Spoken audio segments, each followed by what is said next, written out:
When creating a reading list, it is a good idea to consider how you want it to be structured to make it easy to navigate. It is better to divide a list into clear sections rather than having one long list of resources. Go to a reading list and find the button that says Add Section. Click on this to open up a window and then add a title for your section.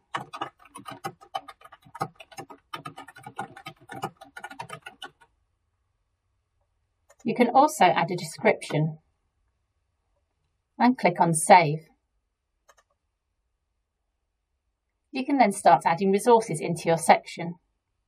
You can keep on adding more sections below. Just hover with your mouse and click on the blue word saying Add Section, and you can add another title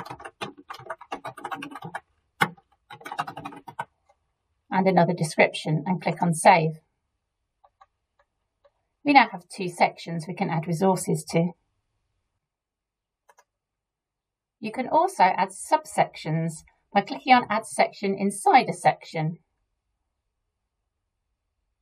Check the blue arrow on the left side to make sure you're adding this within the right area rather than adding a completely new section. You can use different categories to organise your sections depending on what type of resources you're adding and how you want students to engage with the reading list. For example, you could structure your list by creating sections headed Key Reading, Suggested Reading and Wider Reading, or you could categorise your sections thematically by topic.